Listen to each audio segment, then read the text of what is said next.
사람이 있습니다. 자신의 꿈을 위해 사는 사람과 다른 사람의 꿈을 위해 사는 사람입니다.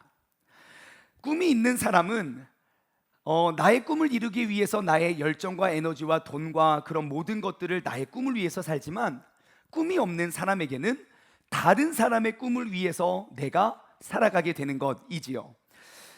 사실 꿈이라는 것은 보이지도 않고 만져지지도 않습니다. 하지만 보이지도 않고 만져지지도 않는 그 꿈을 가지고 사는 사람과 그 꿈을 갖지 않고 사는 사람의 삶의 모습 가운데는 정말 큰 차이점이 있음을 우리는 알 수 있습니다. 분명히 똑같은 상황, 똑같은 배경, 똑같은 환경 속에서도 꿈이 있는 사람과 꿈이 없는 사람, 같은 곳에서 같은 삶을 살면서도 완전히 다른 삶을 살게 되지요. 그들이 사용하는 시간의 쓰임이 다르고요, 그들에게 주어진 은사와 재능의 쓰임이 다르고요, 그들에게 가지고 있었던 어떠한 열정과 에너지의 쓰임이 다르고, 그들 손에 주어진 그런 물질, 그 돈의 쓰임이 다르고, 똑같은 환경이지만 꿈이 있는 자와 없는 자에게는 큰 차이가 있음을 알 수 있습니다. 여러분, 저의 인생의 큰 전환점을 이렇게 딱 전환했던 어떠한 한 점을 찍으라면, 저는 16살 중학교를 졸업하고 17살 고등학교가 딱 고등학교 1학년이 되는 그때를 저는 한 점을 찍을 수 있을 것 같아요. 왜냐하면 저의 인생을 이렇게 돌아보았을 때 가장 방황하고 이렇게 질풍노도의 시기를 겪었던 때가, 물론 그 이후에도 뭐 사고를 종종 치긴 했지만, 그래도 저 생각에는 그래도 이렇게 잘 감추어진 사고를 많이 쳤을 때가 중학교 3학년 때 16살 때가 아닌가 싶습니다. 그때 제 친구들을 이렇게 보면요, 모두가 꿈이 없이 그냥 살았던 때였는데, 제가 17살 때 고등학교 1학년이 되어서 하나의 꿈을 꾸었습니다. 그리고 그 친구들과 저와 별반 생활의 차이점, 태도에 달라진 점은 없지만, 꿈을 꾸었던 저는 꿈을 향해 오늘까지 나아왔고, 그 당시 저와 같은 꿈을 꾸지 않았던 친구들은 여전히 그냥 꿈 없이 방황하는 모습들을 비교해 보았을 때 제가 한 가지 귀한 지혜를 얻었습니다.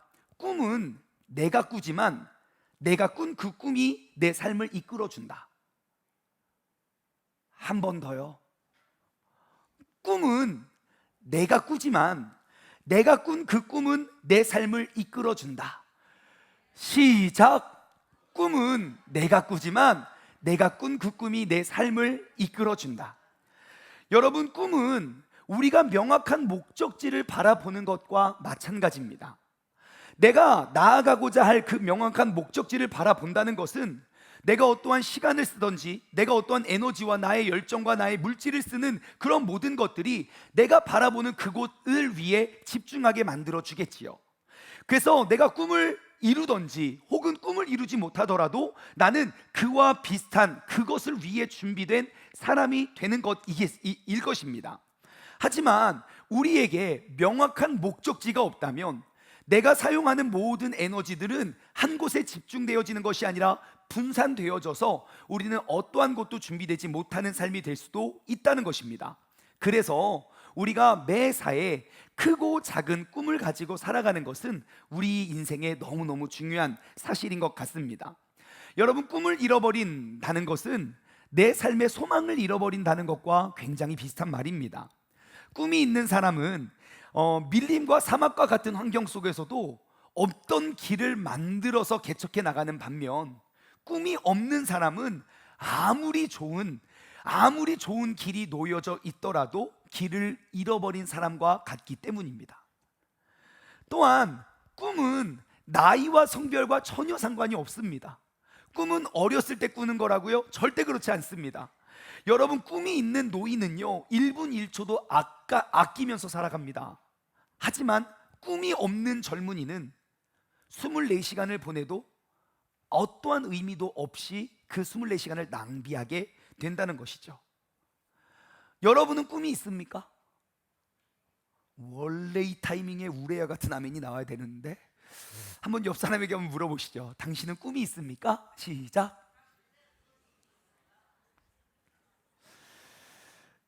여러분, 오늘 이 시간에 우리 모두는 함께 꿈을 꾸며 나아가기를 소망합니다.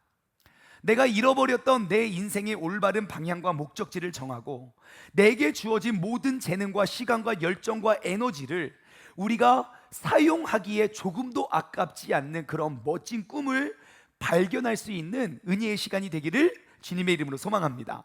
여러분, 꿈을 갖는 것만큼이나 중요한 것은요, 내가 큰 꿈을 갖는 것입니다. 물론 그 큰 꿈이라는 그 단어의 정의, 기준은 사람마다 다르고 보는 가치마다 다르겠지만, 일반적으로 여러분, 우리가 꿀 수 있는 꿈, 아무리 큰 꿈을 꾸어도 조금도 아깝지가 않습니다. 그러한 맥락으로 큰 꿈을 갖는 것이 중요합니다. 왜냐하면 꿈이라는 것은 내가 아직 이루지 못한 것이에요. 근데 왜 우리는 큰 꿈을 꿔야 되냐면, 내가 생각하는 나의 가치보다 나의 존재가 훨씬 더 값질 수도 있기 때문입니다. 자녀가 생각하는 나의 가치와 부모가 생각하는 그 자녀의 가치는 다릅니다. 우리 아이는 맨날 하는 말이 뭡니까? 엄마가 나한테 해준 게 뭐가 있냐고. 나는 이것도 못하고 저것도 못하고 이것도 안 되고 저것도 안 된다고. 부모가 봤을 때 그런 이야기 들으면, 야, 미안하다, 야, 너는 하룻밤의 실수다 하는 부모님 봤습니까? 어디서 쓸데없는 소리하고 봐주냐고, 네가 뭘 못하냐고, 뭐 이것도 잘하고 저것도 잘하고. 똑같은 사람이지만 생각하는 것이 달라요. 여러분, 우리가 꿈을 꿀 때에 우리는 내가 꿀 수 있는 최고 큰 꿈을 꾸어도 우리는 아깝지가 않습니다. 왜냐하면 오늘 나의 모습으로 봤을 때 이 꿈이 커 보일지 모르지만, 나를 이 땅에 보내신, 나를 만드신 하나님의 기준으로 보았을 때는 우리는 더욱더 큰 꿈을 이루기에 조금도 부족함 없는 사람이기 때문입니다. 여러분, 군대에서 두 명이 이제 보초를 섭니다. 근무를 나가서 보초를 서지요. 근데 한 군인이 이제 이렇게 이야기를 합니다. 야, 내가 지금 여기서 지금 내가 이 옷 입고 있어서 이렇게 좀 거시기 좀 찌질해 보이질 몰라도 내가 이제 군대 전역하기만 해봐라. 내가 나가서 돈 많이 벌어서 여기 하늘에 떠 있는 별을 내가 다 살 거다 라고 말을 했어요. 그러니까 옆에 있는 군인이 뭐라고 했는지 아십니까? 헐, 대박! 야, 그럼 나 하나만 줄래? 여러분, 이 친구가 이거 샀습니까? 아니요, 꿈을 꾼 거예요. 그럼 옆에 있는 사람은 뭐라고 해야 됩니까? 무슨 소리야, 너 여기까지만 사, 여기는 내가 살게. 그러한 꿈을 같이 꿔야 되는 거 아닙니까? 여러분, 이제는 우리가 더욱더 큰 꿈을 꾸며 나아가기를 소망합니다. 나이와 배경과 직분과 내가 가지고 있는 것과 상관없이 나를 이 땅에 보내신, 그리고 이 자리에 부르신 하나님의 크고 위대하신 계획을 우리가 바라보며, 내가 지금껏 알지 못하고 내가 지금껏 이루지 못하고 꿈꾸지 않았던 그 모든 것들, 우리가 더욱더 큰 꿈을 가지고 나아갈 수 있는 믿음의 사람 되기를 주님의 이름으로 소망합니다. 그러면 이제부터 우리가 한번 오늘 꿈을 키워봤으면 좋겠습니다. 여러분, 인생을 살다 보면 우리가 그리스도인이라고 말하는 크리스천과 비그리스도 넌 크리스천들이 있습니다. 이 둘의 차이는 엄청나게 많은 차이가 있어야 정상입니다. 왜냐하면 우리가 그리스도인이라고 불리우는 사람들의 삶의 주인은 오직 예수 그리스도, 그리고 하나님, 천지를 창조하신 하나님이 되시기 때문에 나의 삶에 내가 옴과 내가 감, 그 모든 것들이 하나님의 계획 안에 있다고 고백하는 사람들이 그리스도인입니다. 하지만 넌 크리스천들은 그 하나님의 존재를 인정하지 않는 사람들이기 때문에 나의 인생이 어디로부터 왔고 어디로 가는지 전혀 알 수 없는 그러한 존재입니다. 그러므로 그리스도인들과 비그리스도인들의 생각과 사고와 이와 맞게끔 우리의 삶의 태도와 말과 행동은 다를 수밖에 없습니다. 그런데 그 많은 차이들 가운데 하나는 바로 우리가 가지고 있는 꿈에 대한 개념, 꿈에 대한 차이가 굉장히 큽니다. 하나님을 모르는 사람은요, 하나님의 존재를 인정하지 않는 사람들은 다 자신의 꿈을 위해서 살아갑니다. 내가 생각할 수 있는 최고의 가치, 내가 사고하고 있는, 내가 생각하는 그 최고의 사고 안에서 수많은 꿈들을 꿉니다. 어떤 사람에게는 좋은 차가 될 수도 있고요, 어떤 사람에게는 좋은 집, 좋은 직장, 좋은 배우자, 편안한 노후. 우리가 하나님을 알지 못하는 내가 생각하기에 가장 값지고 소중한 것들을 우리가 이 생각 안에 하나의 꿈을 정해놓고 우리의 모든 열정과 에너지를 그것을 이루기 위해 쏟습니다. 하지만 하나님을 아는 사람은 우리 인간의 생각이 얼마나 작고 연약한지를 깨달아요. 내가 이룰 수 있는 나의 한계와 나의 가능성이 이것밖에 안 된다는 것을 인정하고, 말씀 한마디로 온 우주 만물을 창조하고 말씀 한마디로 모든 동물과 식물을 만드신 하나님의 크신 계획이 나의 꿈 너머에 하나님의 놀랍고 위대하신 계획이 있음을 아는 사람들은 이 꿈을 위해서 사는 것이 아니라 꿈 너머에 있는 하나님의 뜻을 위해서 사는 사람들입니다.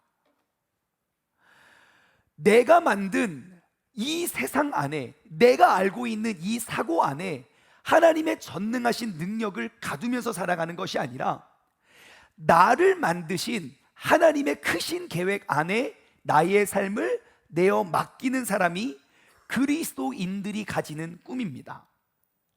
여러분, 그리스도인들이 꿈꾸는 것과 비그리스도인들이 갖는 꿈은 전혀 비슷하지 않습니다. 자신의 꿈을 위해 사는 사람은요, 아무리 크고 멋지고 화려해도 자기의 영광을 위함이고 자기의 기쁨이에요. 내가 엄청 기쁘잖아요? 그러면 내 주변에 있는 사람 다 슬퍼요. 자기만 기뻐요. 내가 원하는 모든 꿈 다 이루어요. 그럼 모두가 행복합니까? 절대 그렇지 않습니다. 왜요? 내가 그 자리에 이르기 위해선 누군가를 짓밟아야지만 내가 오를 수 있거든요. 그 기쁨 아내와 남편과 나눌 것 같습니까? 절대 그렇지 않아요. 내가 아내와 남편을 버리지 않고서는 내 야망과 욕심을 이루어낼 수 없을걸요.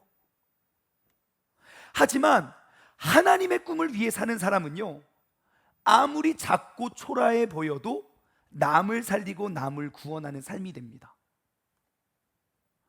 그러니까 너무 만족하고 기쁜 삶을 살아가게 되는 것이에요. 나의 꿈을 위해서 사는 사람은 나 한 사람의 행복과 나 한 사람의 구원을 목표로만 살아간다면, 하나님의 꿈을 위해 사는 사람은 나 한 사람을 위해서, 나 한 사람을 희생해서 수많은 영혼과 생명들을 구원해내는 그러한 삶을 살아가는 것이에요. 이것이 바로 꿈 너머의 꿈을 위해서 살아가는 삶의 모습입니다.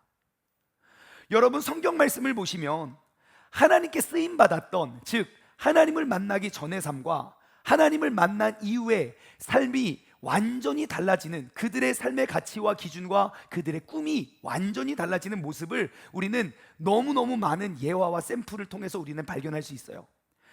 대표적으로 아브라함 보실래요?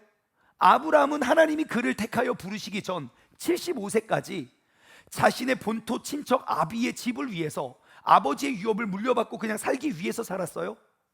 하지만 하나님께서 그를 택하여 부르신 때에 자기의 꿈을 다 하나님께 내어 맡기고 꿈 너머에 있는 꿈을 위해서 나왔어요. 그 하나님의 부르심에 순종했더니 100살의 아들을 낳았다면서요. 예, 그 살아 죽고 여러 더 난 거 아시죠? 예, 출산은 100살부터. 꿈 너머의 꿈을 이룬 사람이지요. 민족의 아비가 되었어요. 요셉은 어떠합니까? 자신의 꿈이 자신이 꾼 건지 꿔진 건지는 모르겠지만 그냥 나의 꿈을 말했다고 해서 형들에게 미움을 받았던 요셉이에요. 근데 요셉이 팔려갈 때 장면을 아십니까? 요셉이 이제 형들의 간식을 싸갈고 가니까 형들이 멀리서 오는 그 요셉을 보고 이렇게 말해요. 봐라, 꿈꾸는 자가 오는도다. 야, 네 꿈이 어떻게 되는지 우리가 한번 보자. 그리고 얘를 노예로 팔아버려요. 그러면 우리 인간이 꿈꿨던 모든 가능성이 깨져버린 것 같죠? 아니요. 그 요셉 한 사람을 통하여 7년 풍년 이후에 7년 극심한 흉년 가운데 애굽과 그 변방 모든 국가의 생명을 살려내는 도구가 돼요. 꿈 너머에 있는 꿈을 위해서 살아가다 보니까 하나님께서는 그 한 사람을 통하여 수많은 생명을 살리신다는 걸 볼 수 있지요. 여러분, 다윗은 어떠합니까? 인류 역사에 가장 위대하고 훌륭한 왕 한 명을 꼽으라면 다윗 아닙니까? 왕 위에 서서부터 죽는 그 순간까지, 죽기까지 부하고 존귀히 하나님께 쓰임받았던 사람. 여러분, 다윗이 처음부터 그가 택함 받은 사람일까요? 아니요. 다윗에게는 꿈이 없었어요. 형들에게 무시 멸시 당했을 뿐만 아니라 부모에게까지도 버림받았던 사람이라고요. 여러분, 당시 사무엘이 그 집에 방문했어요. 그 다윗의 아버지 이새의 집에.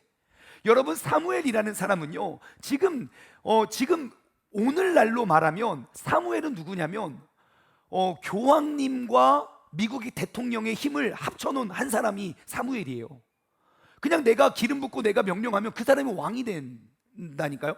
그렇게 큰 권력을 갖고 있는 사무엘이 집에 방문할 때 다윗은요, 그 집에 자식으로도 인정받지 못하고 딸도 아닌데, 그래서 목동 일을 하고 있었던 사람이었어요. 그에게는 어떠한 꿈도 없었지요. 하지만 하나님이 그를 택하여 그에게 하나님 보시기에 쓰임받기 위한 사람이 되고 보니 정말 인류 역사에 수많은 가장 위대한 왕으로 쓰임받게 되죠. 이것은 구약 성경만의 이야기가 아닙니다. 신약으로 넘어와 볼까요? 여러분, 예수님의 제자 베드로의 꿈은 무엇입니까? 내가 훌륭하고 뛰어난 어부가 되는 것일 거예요. 베드로의 예수님이 부르시는 장면을 보면요, 거기에 시몬의 베더라 그래요. 자신은 어린 나이지만 20대 초반의 나이지만 나의 꿈을 이루어낸 사람일지 몰라요. 나의 배가 있고 나의 배에서 물고기를 잡는 그런 사람들이 있었어요. 그런데 예수님을 만나는 순간 주님께서 손을 내밀어 그에게 청하십니다. 내가 이제 나를 따르라. 내가 너로 하여금 사람을 낚는 어부가 되겠다 그래요. 그때 베드로는 결단합니다. 여러분, 사람을 낚는 어부가 뭡니까? 뭐예요? 사람을 낚는, 낚아요? 보이스 피싱인가? 여러분, 사람을 낚는 어부가 뭡니까? 우리도 몰라요. 근데 베드로는 알았겠냐고요. 성경 공부를 해서 알아요? 몰라요. 그냥 맨날 물고기만 잡았다고요. 하지만 예수를 따르는 그 순간 나의 꿈을 위해서 사는 삶을 포기하고 꿈 너머에 있는 그 예수님을 따르는 꿈을 택했던 베드로는요, 그가 한 번 설교에 수천 수만 명이 회심하고 지옥을 향했던 수천 수만 명의 사람들이 한 번 설교에 천국을 바라보며 나아가는 정말 사람을 살리는 도구가 되는 줄 믿습니다. 여러분, 하나님을 만나고 예수님을 만났던, 하나님의 뜻을 위했던 사람들, 그런 모두는요, 세상 사람들이 알 수도 없고 세상이 볼 수도 없는 꿈 너머의 꿈을 위한 삶의 가치를 누리는 사람을 말합니다. 여러분, 하나님을 만나서 그 꿈 너머의 꿈을 위해서 살아갔던 사람은요, 이러한 사람들이에요. 죽어가는 영혼들을 살려내는 사람. 그 죽어가는 영혼이 회복됨이 내가 혼자 편안하고 내가 잘 먹고 잘 사는 것과 비교할 수 없을 만큼의 기쁨을 누리는 사람이에요. 우리가 하나님의 소원과 하나님의 뜻을 발견하지 못하면 세상 누구도 이해할 수 없는 개념이지요. 야, 뭐 남 잘 되라고 뭐하냐? 야, 너 교회 가서 그렇게 봉사 건신하면 누가 뭐 밥이 나오냐 떡이 나오냐? 야, 그럴 시간 있으면 너 돈을 벌어. 그럴 시간 있으면 너 뭐를 해? 너를 위해서 뭘 해? 하지만 우리가 나의 꿈을 위해서 보면 손에 일지 몰라도 꿈 너머에 있는 그 꿈을 향해 바라보면 내가 어디에 자리에 오르는 것보다 죽어가는 영혼이 나로 인해 살아나는 그 생명의 기쁨이 우리에게 더욱더 크다는 것을 발견하는 사람이 바로 꿈 너머에 있는 꿈을 위해서 살아가는 삶이라는 걸 발견할 수 있습니다. 여러분, 이와 같이 우리는 꿈을 위해 사는 사람이 아니라 꿈 너머에 있는 꿈을 위해서 살아야 됩니다. 자신을 위한 꿈을 위한 삶으로부터 오늘 이 시간 이 자리에서 하나님의 뜻을 이루어내기 위한 나의 꿈 너머에 있는, 하나님 아니고서는 누구도 볼 수 없고 예상할 수 없는 그 꿈 너머의 꿈을 꿈꾸며 나아갈 수 있는 저와 여러분 되기를 주님의 이름으로 간절히 소망합니다. 여러분, 꿈을 위한 삶과 꿈 너머의 꿈을 위한 삶은 삶의 가치가 다릅니다. 한번 이렇게 예를 들어 볼게요. 여러분, 꿈과 꿈 너머의 꿈, 이 둘의 차이는 이런 것과 같아요. 만약에 나의 꿈이 돈을 버는 것이라면, 나의 꿈이 돈이라면, 여러분, 우리는 지금까지는 내가 많은 돈을 위해서 우리가 살았다면 이제부터는 돈보다 더 큰 것을 구하는 사람이 돼야 돼요. 이러한 차이가 있어요. 돈으로 침대를 살 수는 있지만 돈으로 잠을 살 수는 없습니다. 내 꿈이 침대라면 이제는 좋은 침대를 사서 불면증에 사는 것보다 그냥 더욱더 편안한 잠을 위해서 사는 것이죠. 그것이 꿈 너머에 있는 꿈이에요. 돈으로 책을 살 수는 있지만 지혜를 살 수는 없습니다. 나의 꿈이 많은 책이 아니라 많이 공부 안 해도 돼요. 주님께서 내게 베풀어 주시는 지혜가 그 책보다 더 귀하고 값지다는 거예요. 돈으로 비싸고 멋진 맛있는 음식을 살 수는 있지만 돈으로 내 입맛을 살 수는 없습니다. 나는 무엇을 위해서 사는 사람입니까? 내가 입맛이 떨어진 게 우리 와이프 입맛이 바뀌어서일까요? 아닐 수도 있어요. 제가 예전에 미국에 유학을 했을 때 뉴욕에서 있었어요. 근데 짧은 기간이었지만 제가 그때 전도사, 지금 만약에 제가 그 모임이 다시 이루어졌으면 제가 정말 잘할 수 있었는데 아무것도, 대학원을 입학하기 전 여전히 조금 날라리 전도사 때가 벗어지기 전에 이제 저의 지인 중에 어떤 분이 저에게 어떤 모임을 이제 저를 초대했어요. 근데 그 모임이 뭐냐면 정말 그 모여 있는 앉아 있는 몇몇의 젊은이들의 성씨만 봐도 이 사람이 무슨 기업가인지 금방 알 수 있을 만큼의 아주 유명한 사람들이 거기 다 있었어요. 우리가 정말 TV나 드라마에서 보는 그 재벌 2세 3세들의 모임, 호텔 로비 1층에서 모였어요. 다들 발을 꼬고 와인잔을 이렇게 기울이면서 정말 드라마에서 보는 그 모습인 거예요. 그러면서 저에게 어떤 분이 이렇게 와인잔을 권하더라고요. 우리 전도사님이에요. 딱 주면서 한잔 하시죠. 저는 안 합니다. 이런 거 안 하시나? 막 그러면서 막 저에게 그랬어요. 그래서 이제 그 모임에 제가 몇 번 이렇게 참석을 하면서 그들을 좀 영적으로 이끌어 달라고 갔는데 하나도 못한 것 같아서 아직도 아쉽지만, 여튼 가서 제가 참 재밌는 거 많이 배웠어요. 뭐냐면 그들이 이제 어떻게 삶을 살아가는지 한번 이야기를 나누는데 어떠한 이제 재벌 3세예요. 이제 어떤 자매님인데 그 동생에 대한 이야기를 하는 거예요. 요즘 제 동생은 집 밖에 안 나와요. 방 문을 걸어 잠그고 방 문 밖에서 안 나오는 거예요. 왜 그럽니까? 무슨 일이 있습니까? 라고 물어보니까 우리 아버지가, 우리 아빠가 내 동생에게 차를 안 사준다고, 차 안 사준다고 문 밖에 안 나오는 거예요. 이해가 안 되는 거예요. 제가 그분 성씨 말하면 여러분 어떤 기업인지 다 알아요. 여러분 다 알고 있는 기업이에요. 차를 안 사준다고? 그때 저도 부모님이 차를 안 사주셔가지고 나 차를 언제 사주나 제가 그래 생각을 하고 있었거든요. 근데 나 뭐 차 없어도 그냥 이렇게 전철 타고 잘 돌아 다니는데 차를 안 사준다고? 왜 부모님이 차를 안 사주세요? 라고 물어보니까 이렇게 대답하더라고요. 이 동생이 사고 싶은 차가 있어요. 독일에 벤 어떤 회사에 어떤 모델이 있어요. 그 모델 이하는 차가 아니더라고요. 너무 젊은 나이에 너무 비싼 차니까 너 그거 너한테 도움되지 않으니까 그거 사줄 수 없다가 부모님의 의견이고, 그거 밑에는 내가 가오상해서 나는 차 타지 않는다는 게 그의 생각이었어요. 그때 전 알았습니다. 내가 알고 있는 차와 그가 알고 있는 차는 다르다는 걸. 저는 뭐 회사 마크 필요 없거든요. 바퀴 4개 달리고 밟으면 나가는 게 제가 알고 있는 차인데, 그 사람은요 어떠한 모델 이하는 차가 아니었어요. 그 사람들의 삶의 모습이 저는 되게 부럽지 않더라고요. 뭐를 먹은들 행복하게 먹겠습니까?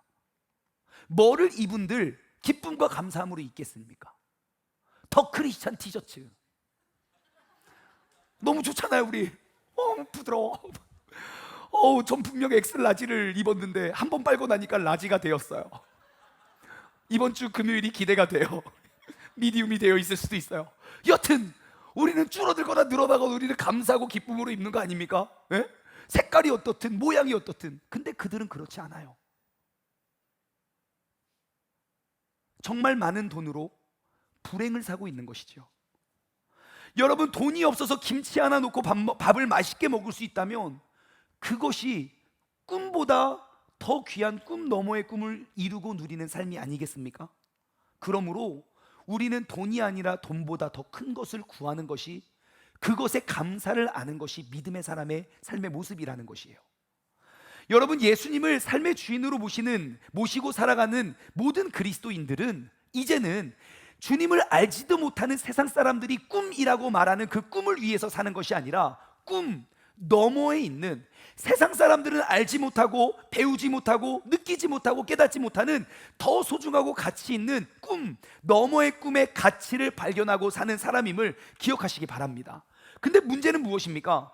그리스도인이라고 불리우는 사람들이 꿈을 위해서만 산다는 거예요.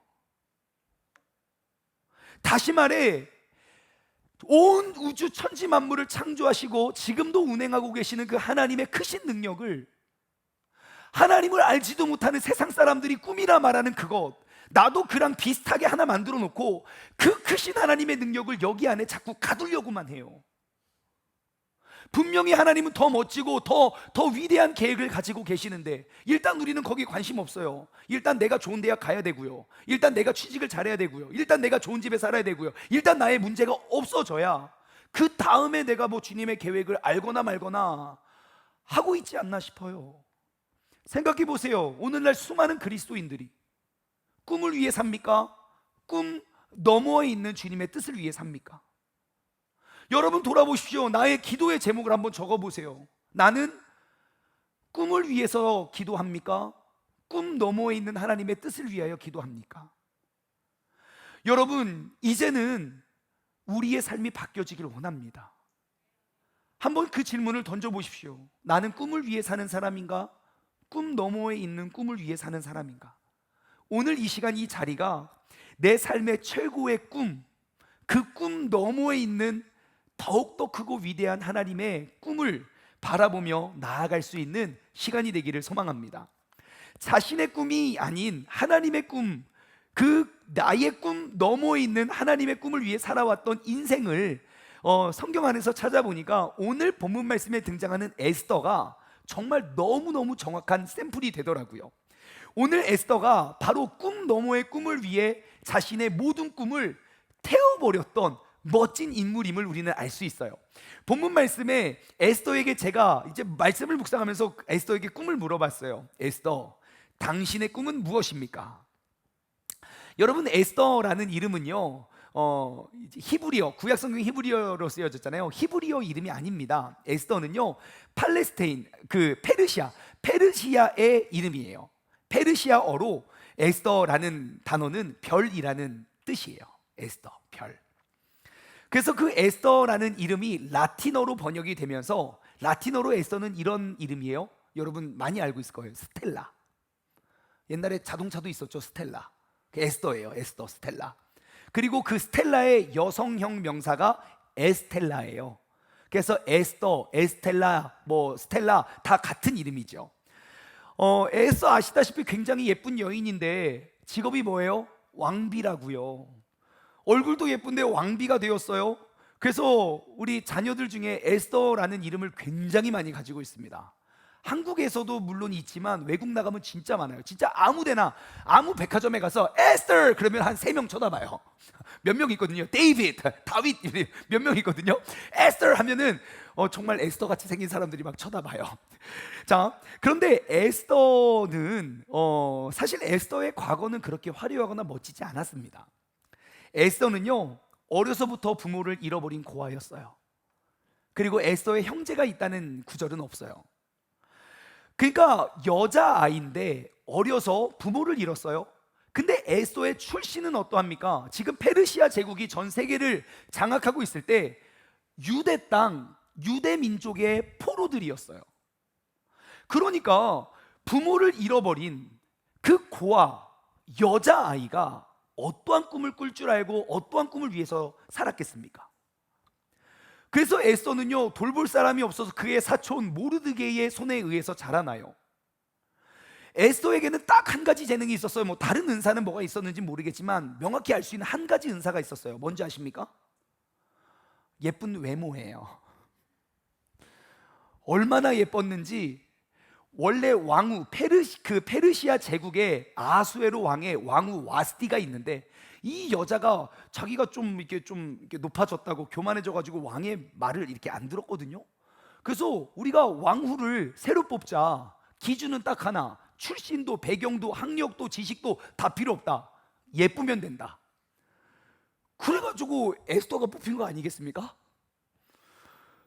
그러니까 당당히 그 아하수에로 페르시아의 여왕이 될 정도로, 모르겠어요. 저는 에스더가 얼마나 예쁜지 모르겠지만 아무튼 누가 봐도 외모로서 그 제국에 살고 있던 모든 사람의 1등을 한 사람이에요. 여러분, 당시 아하수에로의 성격은요 굉장히 포악했던 사람으로 알려져 있어요.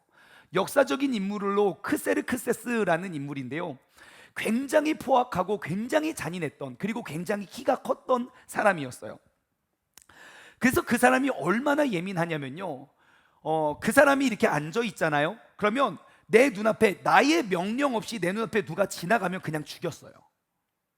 나의 신경을 떼앗아가고 나의 심기를 변화시켜서. 그래서 아하수에로는요 그의 한마디 말에 죽어나갔던 사람들이 엄청 많은 죽임을 당하게 되었어요. 심지어 에스더도 그랬죠. 에스더가 우리 민족이 다 죽을 것 같아가지고 살려달라고 말해야 되는데 왕이 30일 동안 나를 안 불렀단 말이에요. 어떻게 해요? 그럼 나랑 우리 민족들 다 죽나요? 아니면 나는 사니까 나만 살고 우리 민족들 다 죽입니까? 아니죠. 내가 없는 우리 민족도 없고, 없으니까 내가 죽으면 죽으리다 하고 나가는 게 에스더 아닙니까? 여러분, 그렇게 아름다운 에스더를 보고요 아하수에로가 또 정신을 못 차립니다. 에스더를 누구도 내 명령 없이는 내 앞에 나올 수 없는데, 에스더가 일단 3일 금식을 하잖아요. 그러면 이제 턱선이 갸름해져요. 그리고 모르겠어요, 아하수에로 궁전이 엄청 컸을 건데 저까지 내가 이렇게 할 수는 없으니까 굉장히 밝은 옷을 입고 향수를 진짜 많이 뿌리지 않았겠습니까? 이렇게만 해도 막 에스더 냄새가 나게 막 그러면서 향기를 풍기면서 까꿍 이렇게 하니까 아하수에로가 저거 뭐야, 죽여! 그럼 죽었어요. 근데 아하수에로가 너무 좋아하는 거예요. 그래가지고 에스더를 또 맞아들이는 거 아닙니까? 저는 모르겠어요, 에스더가 어떻게 생겼는지는 모르겠지만 너무 보고 싶어요. 제가 천국에 딱 가면 정말 해같이 빛나는 두 명의 여인이 있을 것 같아요. 에스더하고 이미영. 영혼이 굉장히 아름다우신 분이에요. 여러분, 그렇게 고아 에스더는요 어떠한 꿈을 꾸고 살았겠습니까? 어떠한 꿈도 꾸지 못해요. 노예이고 포로이고 부모가 없고 여자인데 내가 무슨 꿈을 꾼들 내 신분이 바뀌겠으며 내가 무슨 꿈을 꾼들 내가 이룰 수 있겠습니까? 하지만 이 여인은 상상조차 하지 못했던 꿈을 이루어내요. 모든 페르시아 인의 여자들 중에 그들이 꿈꿀 수 있는 가장 높은 꿈, 그 왕비가 되는 것이죠.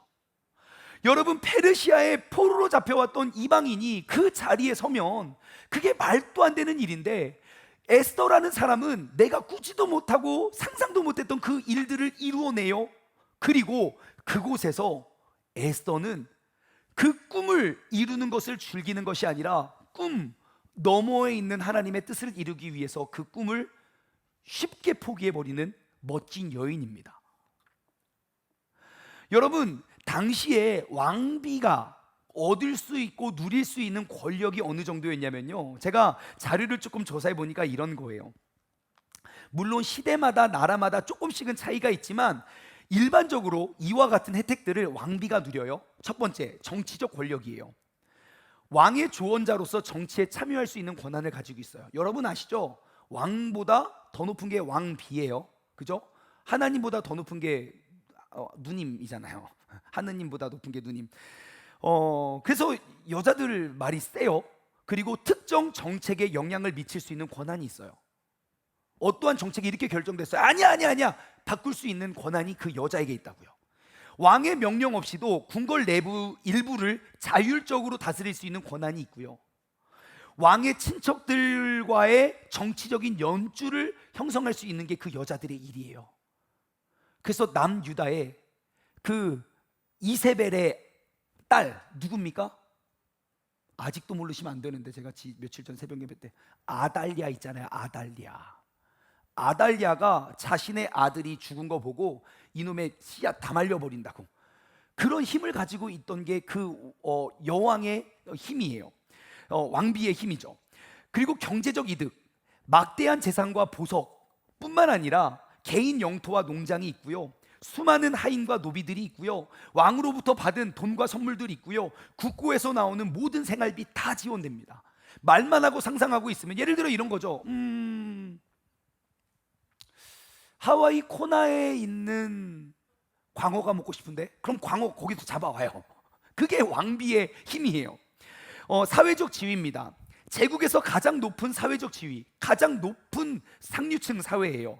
다른 귀족들과 우선적인 교류의 기회가 있고요. 다양한 행사와 축제에 참여할 수 있는 권한이고요. 자신의 이름으로 토지를 기부하거나 재단을 설립할 수 있는 권한이 있고요. 개인적인 혜택, 최고의 교육과 의료 서비스를 제공받고요. 화려한 왕궁 생활, 다양한 여가 활동 및 오락을 즐길 수 있는 모든 기회, 넓은 후원으로 예술과 문화의 발전에 기여할 수 있는 기회. 한 가지 단점이 있어요. 왕비의 삶은 단점, 왕의 총애를 유지하기 위해서 끊임없이 경쟁을 해야 된다는 거예요. 왕이 한 여자만 사랑하지 않고 모든 여자를 사랑해요. 솔로몬은 부인만 1000명이었다고요. 본처가 700명, 첩이 300명. 그게 문제예요. 또 다른 문제는요, 궁궐 내에 정치적인 음모와 권력 다툼에 휘말릴 수 있다는 거예요.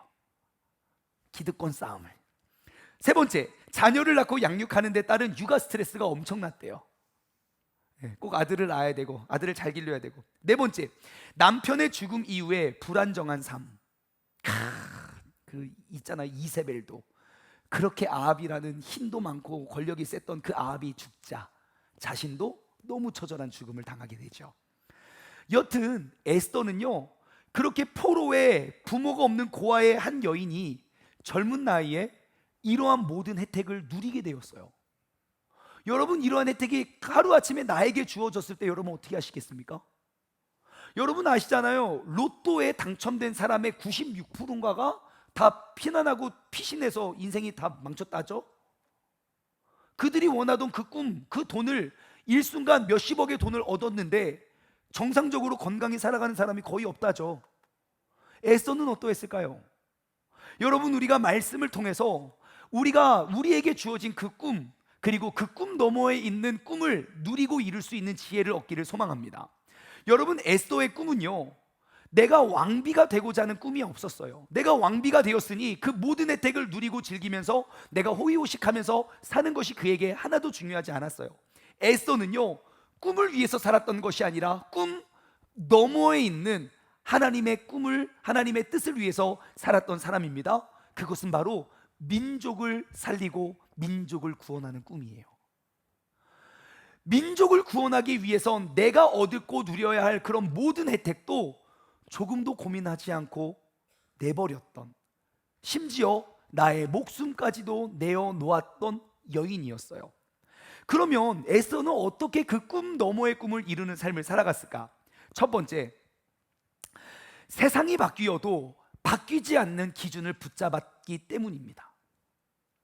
여러분, 꿈 너머의 꿈은요, 내가 여기에 가면 이루고 여기 가면 바뀌고 저기 가면 바뀌는 것이 아니에요. 내가 어디 가서 무엇을 하던 나를 부르시고 나를 세우신 하나님의 뜻과 계획은 바뀌지 않습니다. 우리는 그것을 부르심이라고도 말하고 그것을 소명이라고도 하지요. 하나님께서 나를 부르신 그 소명은 목회자들이나 교육자들에게 주어진 것이 아니에요. 내가 그리스도인이 되는 순간 나는 그냥 내가 원하는 그 꿈을 이루기 위해 하나님의 능력을 쓰는 것이 아니라 하나님의 뜻을 이루기 위해 나의 삶을 포기할 줄 아는 삶이에요.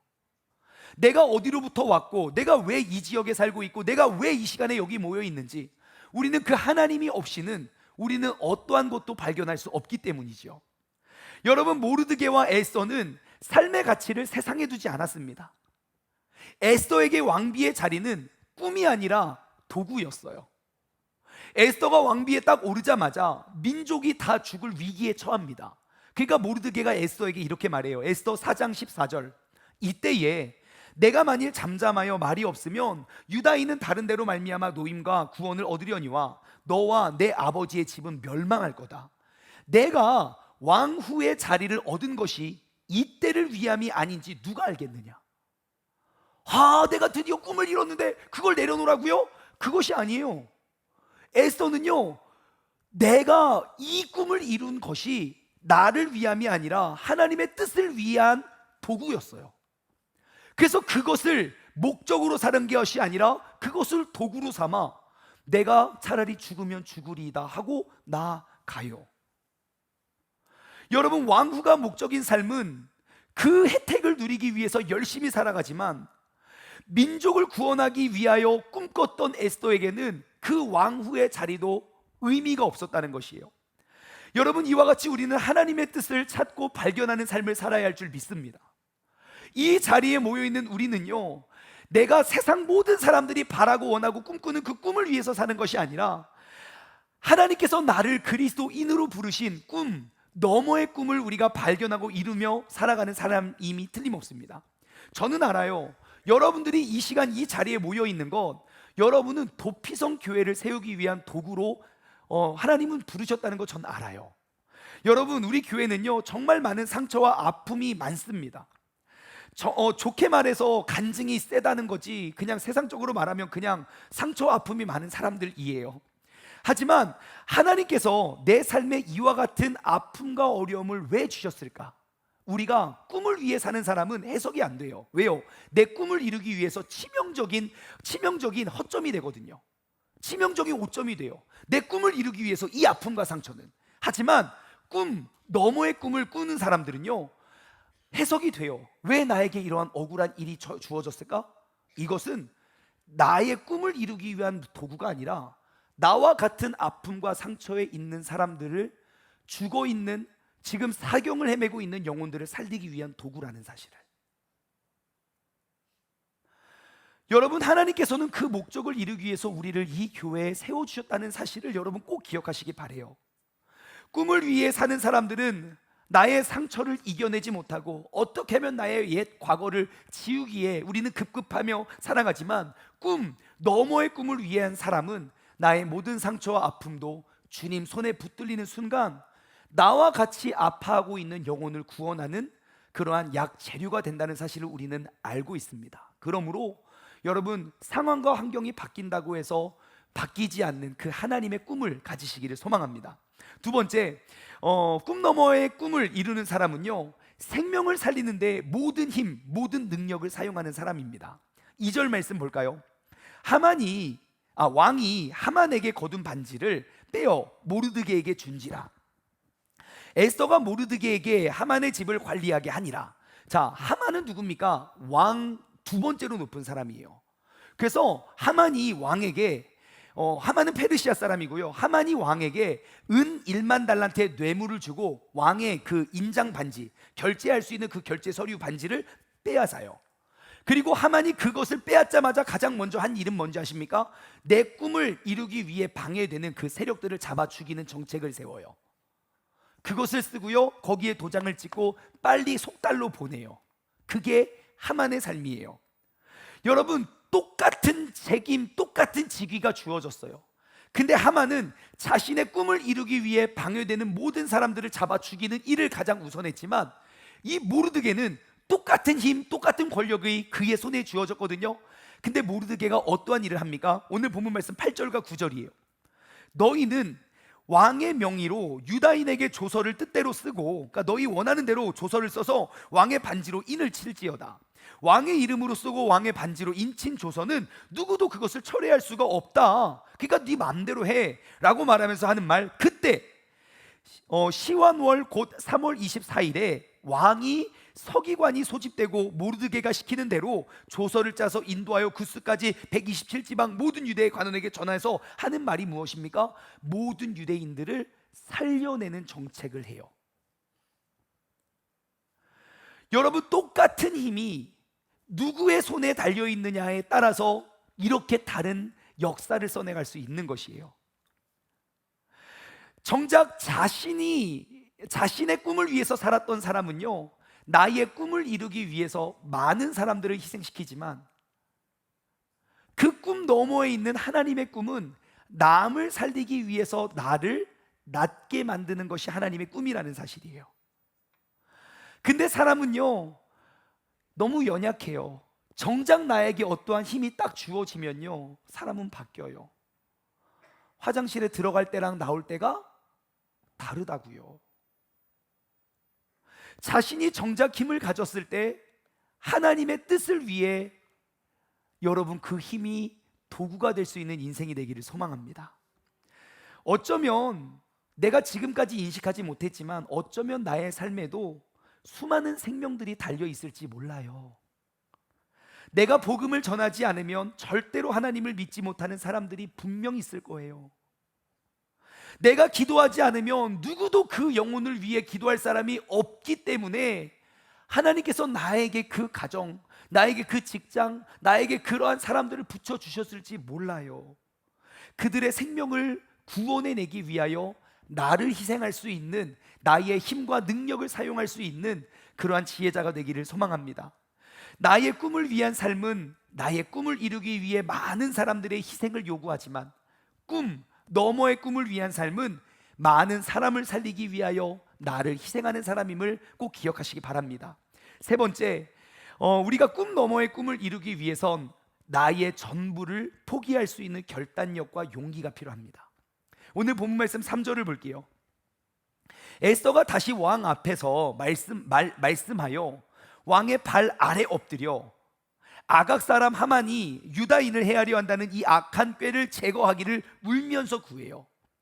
여러분, 여기에 눈에 띄는 단어들이 몇 개가 있는데, 첫 번째는 다시라는 단어, 두 번째는 엎드렸다는 단어, 세 번째는 울었다는 단어예요.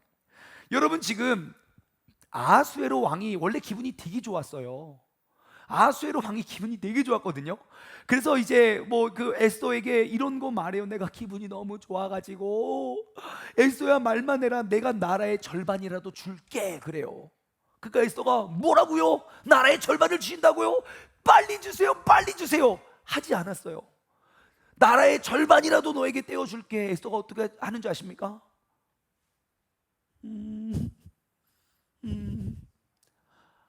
모르겠어요 막 이러는 거예요. 원래 그 샤넬 가방 하나씩 주면 여자들 넘어와야 되는 거 아닙니까? 예? 나라의 절반을 준다고 해도 흔들리지 않아요. 그러니까 이 아하수에로가 두 번째 묻습니다. 야, 너가 원하는 것이 무엇이냐? 네가 원하면 나라의 절반이라도 지금 당장 줄게, 그래요. 곧이 들어가요. 지금 당장 줄게 말만 해. 그러니까 이 에스더가 내일 말해줄게요 막 그러면서 막 애간장을 녹이는 거예요. 기분이 되게 좋았거든요. 빨리 내일이 오기만을. 그날 잠을 못 잤다고요. 그렇게 기다렸던 내일이 왔는데 그 밤사이 어떤 일이 있었습니까? 하만이 에스더를 포함한 모르드게를 포함한 모든 유대인들을 죽이려는 그 계략을 알았어요. 그래서 그 잔치에 왔는데 너무너무 화가 나서 25m 되는 나무에 하만을 매달았어요. 지금 아하수에로 기분이 좋습니까, 안 좋습니까? 완전 안 좋죠. 나의 파티를, 나의 좋은 기분을 저놈이 망쳤잖아요. 아무리 착한 사람도 기분이 안 좋으면 그 앞에서 계속 말을 걸어야 됩니까? 자리를 비켜줘야 됩니까? 그게 지혜입니다. 왜 화가 났는데 왜 말? 그거 안 돼요, 안 돼요. 비켜주는 게 지혜예요. 근데요, 에스더는 너무너무 절박한 나머지 그 상황 가운데 다시 아하수에로에게 찾아가요. 다시 왕 앞에서 말할 때 어떻게 합니까? 그의 발 아래 엎드립니다. 여러분, 왕비가 사람들 다 있는데 누구 앞에 엎드린다는 것은 말도 안 되는 일이에요. 그 당시는 겸손은 미덕이 아니었어요. 당시에 겸손이라는 건 노예나 천박한 사람들이나 쓰는 단어이지 귀족들은 쓰는 단어가 아니라고요. 하지만 나에게 주어진 그 왕비의 꿈이 목적이 아니라 도구였던 에스더는 그 모든 것들을 내려놓고 왕의 발 앞에 엎드립니다. 마치 신하처럼. 나에게 주어진 모든 것들을 하나님의 꿈을 이루기 위해서 내려놓을 수 있는 것이 믿음입니다. 분명히 어느 시와 어느 때가 되면 주님께서 우리에게 그러한 믿음을 확인하실 거예요. 그때 여러분, 나의 꿈을 택하는 자가 되지 말고 꿈 너머의 꿈을 택하는 사람이 되기를 소망해요. 그리고 에스더는 울면서 구해요. 여러분 아시죠? 여자의 가장 무서운 무기는 눈물이다. 예? 그냥 말하면 다 화로 알지만 그러면은 다 들어줍니다. 여러분, 삼손이 굉장히 힘도 세고 능력도 많은 사람이잖아요. 삼손이 왜 이렇게 어려운 인생을 삽니까? 여자들이 울면서 불어서 그래요. 당신은 날 사랑하지 않아요. 그러니까 막 간도 내주고 쓸개도 내주고 눈알도 내주고 다 내주잖아요. 이 눈물이 무서운 걸 애써 알았어요. 그래서 그것에 엎드려서 내가 눈물로 희생을 하는 거예요. 여러분, 우리도 때로는 꿈 너머의 꿈을 위해서 우리에게 그러한 헌신이 요구될 수도 있어요. 근데 문제는 무엇이냐?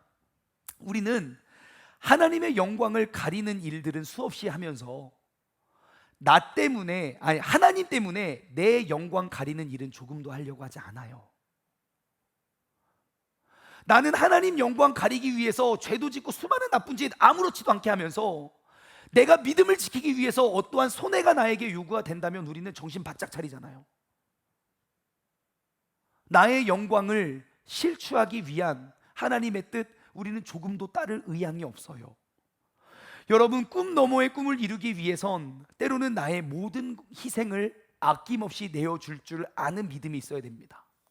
나에게 주어진 모든 힘, 돈, 시간, 능력, 재능, 그 모든 것들 나의 꿈을 위해 사용되는 순간 하나님의 뜻으로부터 멀어질 거예요. 하지만 내가 죽어가며 내가 엎드림으로 주님께 드리는 순간 하나님의 뜻을 위한 도구의 삶이 되는 줄 믿습니다. 결론이에요. 그래서 이들의 삶이 어떻게 됐습니까? 거룩으로 세상을 바꾸어내는 사람이 됩니다. 오늘 본문 말씀 15절에서 17절 말씀을 볼까요? 이제 이러한 조서를 나의 이익을 위해서 남을 죽이는 게 아니라 내게 주어졌던 그 모든 힘을 백성을 살리는 곳으로 명령을 한 다음에 15절, 모르드게가 푸르고 흰 조복을 입고 큰 금 왕관을 쓰고 자색하는 배 옷을 입고 왕 앞에 딱 나와요. 수산성이 즐거이 부르짖으며 기뻐하고, 그 모르드게가 했던 모든 일들을 모든 백성들이 다 기뻐했대요. 유다인에게는 영광과 즐거움과 기쁨과 존귀함이 있었어요. 그 모습을 지켜보았던 페르시아인들이 어떠한 생각을 하는지 아십니까? 왕의 엄명이 이르는 각 지방 각 읍에서 유다인들이 즐기고 기뻐하고 잔치를 베푸고 있을 때 그날 명절로 삼으니 본토 백성이, 그러니까 그 페르시아인들이 유다인들을 두려워하면서 유다인들이 되는 자가 많았더라 그러는 거예요. 이게 무슨 말입니까? 지금 페르시아인이 그 시민권을 사는 게 가장 귀중한 일이에요. 그리고 포로로 잡혀갔던 유대인들은 가치가 없다고요. 근데 이들의 삶의 모습을 보고 거룩으로 세상을 변화시킨 그들을 두려워했어요. 와, 우리의 장군 하만은 자기 살겠다고 남들을 다 죽였는데 이방인이었던 무르드게는 자기를 죽여가면서 모든 민족을 살리는구나. 그러한 집단이라면 내가 페르시아인이 되는 것이 아니라 내가 유대인이 되겠다. 거룩으로 세상을 변화시켜요. 여러분, 오늘날 한국교회에 필요한 사람들은 무엇입니까?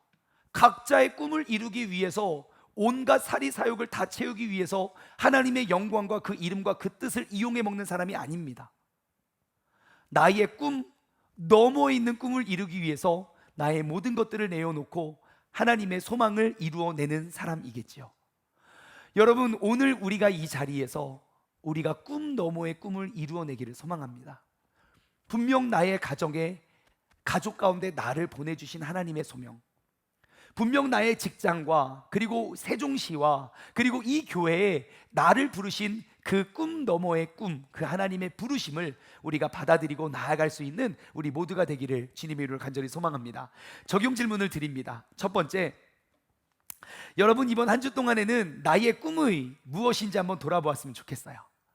나의 꿈, 그것이 현재 내가 꾸는 꿈일 수도 있고 내가 이전에 꾸었던 꿈일 수도 있을 것 같아요. 나의 꿈은 무엇입니까?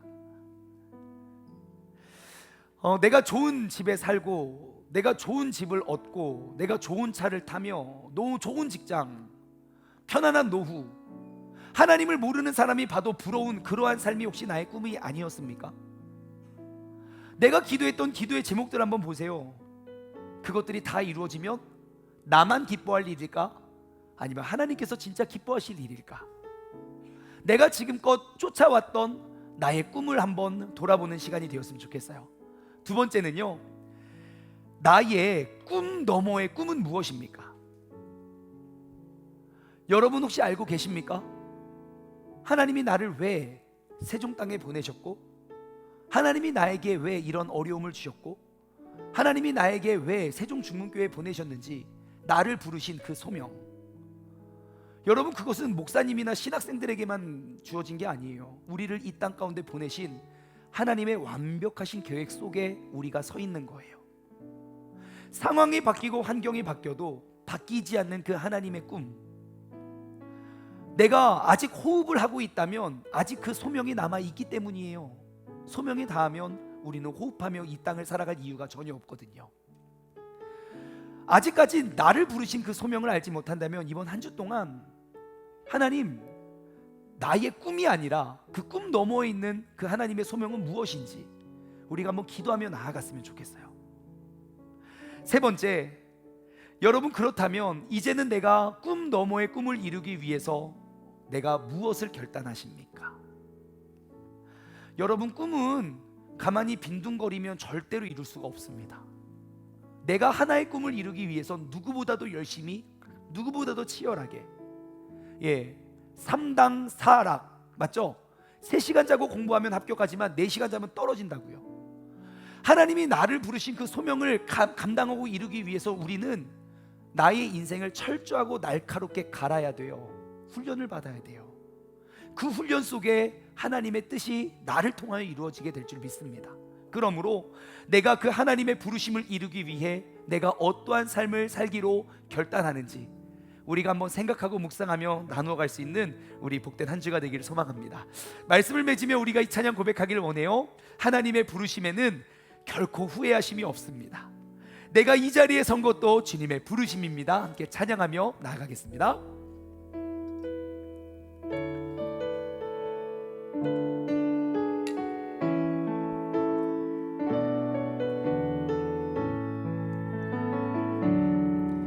하나님의 부르심에는 후회하심이 없네.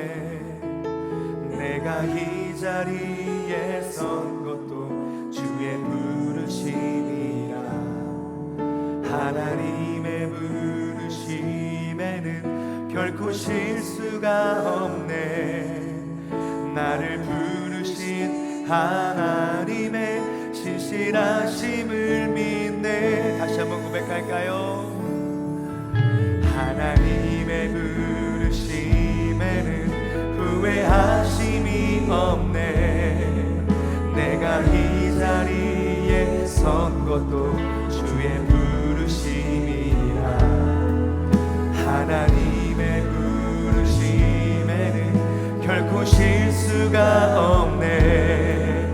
나를 부르신 하나님의 신실하심을 믿네. 날 부르신 뜻 내 생각보다 크고, 날 향한 계획 나의 지혜로 증명 못하나. 가장 좋은 길로, 가장 완전한 길로 오늘도 날 이끄십니네. 작은 나를 부르신 뜻을 나는 알 수 없지만 오직 감사와 순종으로 그 주님의 길을 가겠습니다. 때로는 내가 연약해져도 주님께서 날 도우시니 나의 놀라운 그 계획을 나는 믿으며 살아갑니다. 아멘. 날 부르신 뜻 내 생각보다 크고, 날 향한 계획 나의 지혜로 증명 못하나. 가장 좋은 길로, 가장 완전한 길로 오늘도 날 이끄시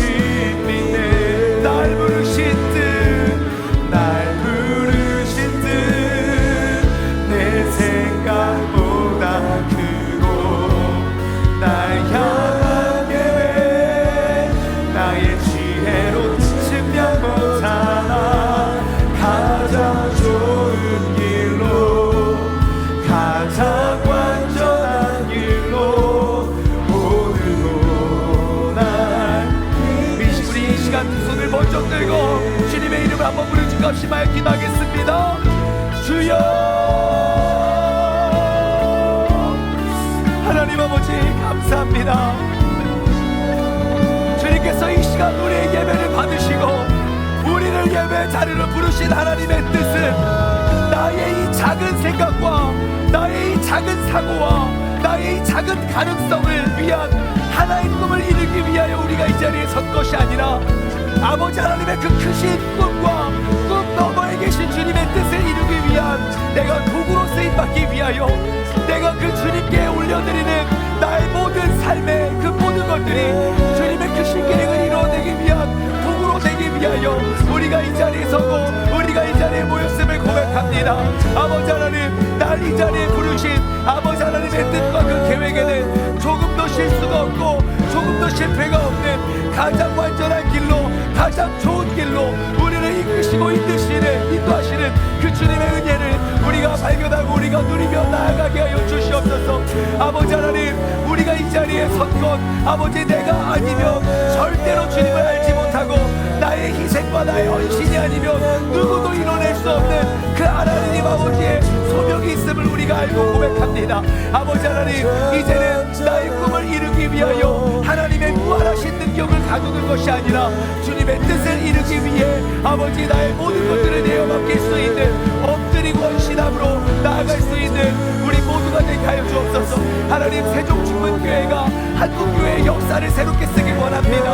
아버지, 세종중문교회 성도님들로 인해서 우리의 가정에 하나님을 두려워하고 하나님을 경외하며 말씀으로 세상의 잘못된 가치와 세상의 잘못된 것들을 올바로 시키고 세울 수 있는 우리 모두가 되기를 주님의 이름으로 간절히 소망하오니 주님께서 인도하여 주시고 주님께서 붙잡아 주옵소서. 날 부르신 뜻 내 생각보다 크고 날 향한 계획 나의 지혜로 측량 못하나 가장 좋은 길로 가장 완전한 길로 오늘도 날 이끄신 우리 마음을 다하여 우리의 목소리로 고백할까요? 날 부르신 뜻 내 생각보다 크고 날 향한 계획 나의 지혜로 측량 못하나 가장 좋은 길로 가장 완전한 길로 오늘도 날 이끄심 믿네. 사랑의 하나님, 감사합니다.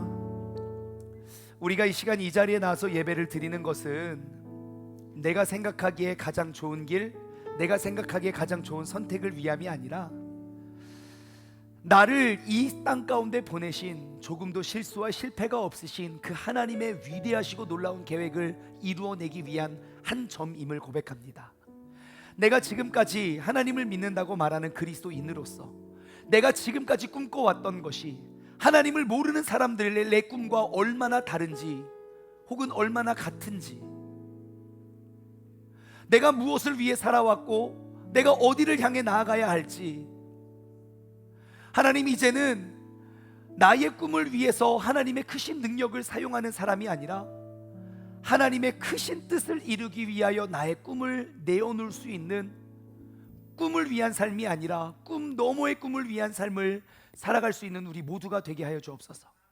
하나님, 이제 우리가 이 자리에 모여서 우리가 예배하는 것도 나의 소원을 이루기 위해 하나님을 도구 삼는 것이 아니라 내가 아니면 절대로 회복될 수 없는 가정, 내가 아니면 절대로 바뀔 수 없는 그러한 직장, 내가 아니면 절대로 회복될 수 없는 이 한국교회와 이 한국교회의 역사를 이제 하나님의 거룩으로 우리가 무장하고 회복시켜 주님의 놀랍고 크신 뜻을 이루어내기에 부족함 없는 그러한 주님의 귀한 도구로 사용하여 주시옵소서. 이제는 우리 주 예수 그리스도의 은혜와 아버지 하나님의 무한하신 사랑하심과 성령님의 교통하심이 내가 꿈꾸는 그 꿈을 위해서 살아가는 것이 아니라 나의 꿈 너머에 있는 하나님의 꿈을 이루기 위해 나의 모든 것들을 사용하길 소원하는 사랑하는 우리 세종중문 가족들 머리 위에 이제로부터 영원토록 함께 하시길 간절히 축원하옵나이다.